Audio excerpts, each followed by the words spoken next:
पर राज करने वाली एक्ट्रेस ममता कुलकर्णी सनातन की राह पर चल पड़ी हैं। उन्हें किन्नर अखाड़े का महामंडलेश्वर बनाया गया है, लेकिन उन्हें महामंडलेश्वर बनाने पर कुछ संत विरोध में उतर आए हैं। क्या है विरोध करने की वजह और कैसे आलोचकों को जवाब दे रही हैं ममता कुलकर्णी, देखिए खास रिपोर्ट।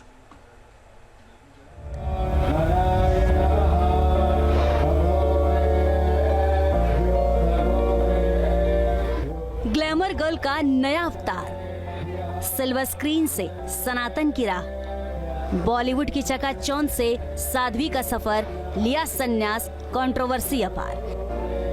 कभी बॉलीवुड की बेहतरीन अदाकारा रही ममता कुलकर्णी अब एक नए सफर पर निकल चुकी हैं। 1990 के दशक में ग्लैमर और बिंदास अंदाज से फिल्म इंडस्ट्री पर राज करने वाली ममता महाकुंभ में नए अवतार में दिखी तो सनसनी बन गई।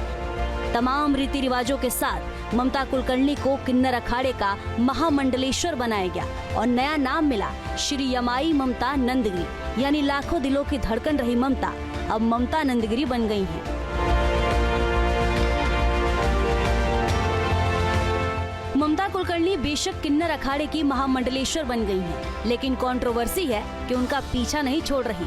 उनके महामंडलेश्वर बनने पर तमाम सवाल खड़े किए जा रहे हैं। अब उनके ही अखाड़े से विरोध के स्वर फूट रहे हैं। अभिनेत्री ममता कुलकर्णी को महामंडलेश्वर की पदवी देने पर किन्नर अखाड़े की महामंडलेश्वर हिमांगी सखी ने ही सवाल खड़े कर दिए। हिमांगी सखी का पहला सवाल यही है कि किन्नर अखाड़े में एक स्त्री महामंडलेश्वर कैसे हो सकती है।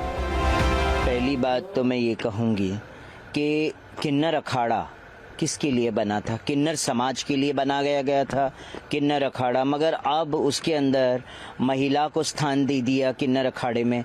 तो मैं ये कहती हूँ, अगर वो किन्नर अखाड़ा है, किन्नर के बदले आप महिलाओं को अब स्थान देने लग गए हैं, तो मैं कहती हूँ इसका नाम चेंज कर दीजिए, फिर बाद में आप दूसरा कोई नाम रख लीजिए ना। ममता कुलकर्णी ने बेशक धर्म के प्रचार प्रसार की राह पकड़ ली है, लेकिन उनका अतीत अभी भी उनका पीछा नहीं छोड़ रहा।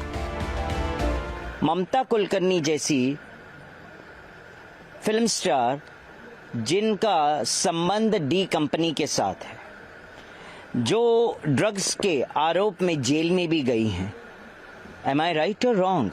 पूरा विश्व जानता है उस चीज को। उसके बावजूद आप उन्हें दीक्षा देते हैं और उन्हें महामंडलेश्वर के पद पे बिठाते हैं विदाउट कोई शिक्षा दिए। किसी को आप दीक्षा दे के महामंडलेश्वर जैसे इतने बड़े पद पे आसीन कर देते हैं। समाज को आप क्या दे रहे हैं? कौन सा गुरु समाज को दे रहे हैं आप? ये मैं जानना चाहती हूँ। दरअसल ममता कुलकर्णी का नाम 90 के दशक में अंडरवर्ल्ड डॉन छोटा राजन से जोड़ा गया था। ममता पर आरोप लगे थे कि उन्हें फिल्मों में काम अंडरवर्ल्ड की सिफारिश पर मिलते थे। इसको लेकर खूब चर्चाएं हुई। दावा किया जाता है कि एक मूवी में लीड एक्ट्रेस का रोल निभा रही ममता को डायरेक्टर हटाना चाहते थे, लेकिन अंडरवर्ल्ड के दबाव के चलते वो ममता को फिल्म से बाहर नहीं निकाल पाए। हालांकि ममता इन आरोपों से सिरे से नकारती हैं। ममता का नाम एक बड़े ड्रग तस्कर के साथ भी जुड़ा था। आरोप है कि साल 2013 में ममता कुलकर्णी ने हिंदी फिल्म इंडस्ट्री को छोड़कर ड्रग माफिया विकी गोस्वामी से दुबई में शादी कर ली थी। साल 2016 में मुंबई पुलिस ने ड्रग तस्करी के मामले में ममता के खिलाफ अरेस्ट वारंट जारी किया था। पुलिस ने मुंबई से 80 लाख रुपए की ड्रग्स बरामद की थी। बाद में बॉम्बे हाईकोर्ट ने ममता के खिलाफ इस FIR को रद्द कर दिया था। किन्नर अखाड़े की महामंडलेश्वर हिमांगी सखी ही नहीं, शांभवी पीठाधीश्वर महाराज आनंद स्वरूप ने भी ममता कुलकर्णी को महामंडलेश्वर बनाए जाने को सनातन परंपरा के खिलाफ बताया। उनका कहना है कि ममता कुलकर्णी को जल्दबाजी में महामंडलेश्वर बनाकर सनातन धर्म का अपमान किया गया। किन्नर अखाड़ा केवल हंसी मजाक के रूप में लोग ले रहे हैं। वहां जाकर के कोई श्रद्धा, कोई विश्वास, कोई भक्ति, कोई ज्ञान की बात नहीं हो रही है। आप जाइए, आप स्टोरी बनाइए, आपको पता चलेगा। तो कम से कम एक मजाक इस पूरे कुंभ का बनाने का काम अभी एक पहले हुआ, हमने उस पर विरोध किया, अभी फिर हुआ, फिर मैं विरोध करूंगा। ममता कुलकर्णी को महामंडलेश्वर बनाने का बेशक कुछ संत विरोध कर रहे हों, लेकिन किन्नर अखाड़े की महामंडलेश्वर लक्ष्मी नारायण त्रिपाठी उनके समर्थन में पुरजोर तरीके से खड़ी नजर आ रही हैं। लक्ष्मी त्रिपाठी का कहना है कि अगर हिंदू धर्म के लोग अखाड़े से जुड़ रहे हैं तो किसी को आपत्ति नहीं होनी चाहिए। सबको जो भी सनातन के ध्वज में आएगा हम उसको आगे लेके चलने का प्रयास करेंगे। तो वो पूर्ण रूप से सनातन में शरणागत होके आई हैं। जो बच्चा हमारा सनातनी है वो सनातन धर्म में आया है, हम किन्नर अखाड़ा उसको अपनाएगा।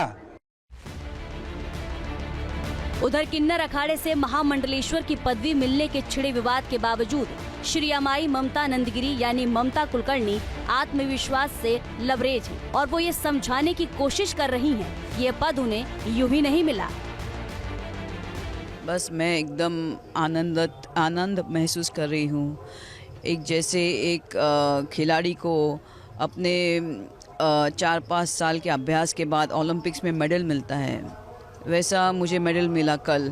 मेरे 23 साल की तपस्या की पूर्णाहुति के स्वरूप में महामंडलेश्वर की उपाधि प्राप्त और मिलना, मैं इसको इस ढंग से मैं भगवान का और मेरे गुरु का आशीर्वाद इसको समझती हूँ।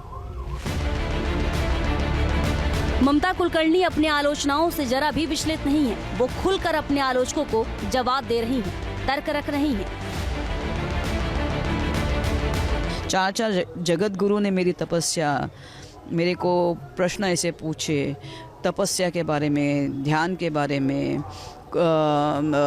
अपना समाधि के बारे में, ऐसे कठिन प्रश्न पूछे जैसे मेरी परीक्षा ले रहे हो। और एक तपस्वी दूसरे तपस्वी को ही जानेगा कि उन्होंने क्या प्रश्न किया, मैंने क्या उत्तर दिया। ये सब में उत्तीर्ण होने के बाद मुझे ये महामंडलेश्वर की पदवी प्राप्त हुई है। ममता ने 1991 में अपने करियर की शुरुआत तमिल फिल्म ननबरगल से की थी। साल 1991 में ही उनकी हिंदी फिल्म मेरा दिल तेरा दिल रिलीज हुई, जो बॉक्स ऑफिस पर कामयाब नहीं हो पाई। इसके बाद उन्होंने 1992 में फिल्म तिरंगा में काम किया, जो सुपरहिट रही। इस फिल्म की सफलता के बाद उन्होंने एक के बाद एक कई हिट फिल्मों में काम किया और 90 के दशक की सबसे चर्चित एक्ट्रेस में शामिल हो गई। और 1993 में फिल्म आशिक आवारा के लिए बेस्ट डेब्यू एक्ट्रेस का फिल्म फेयर अवार्ड मिला। ममता का जन्म 20 अप्रैल 1972 को मुंबई में एक मध्यम वर्गीय मराठी ब्राह्मण परिवार में हुआ। मुंबई के saint Joseph convent international school से पढ़ाई करने वाली ममता कभी एक्ट्रेस नहीं बनना चाहती थी, लेकिन कुछ अलग करने की चाहत उन्हें बॉलीवुड तक खींच लाई। 2000 के दशक की शुरुआत में ममता कुलकर्णी ने एंटरटेनमेंट इंडस्ट्री छोड़ दी और लाइमलाइट से दूर रही और अब वे पूरी तरह से आध्यात्म की दुनिया से जुड़ गई हैं। लेकिन विवाद है कि उनका पीछा ही नहीं छोड़ता। महामंडलेश्वर बनने के बाद से वो फिर सुर्खियों में है। ग्लैमर गर्ल से सन्यासी बनी ममता एक बार फिर से आलोचकों के निशाने पर है।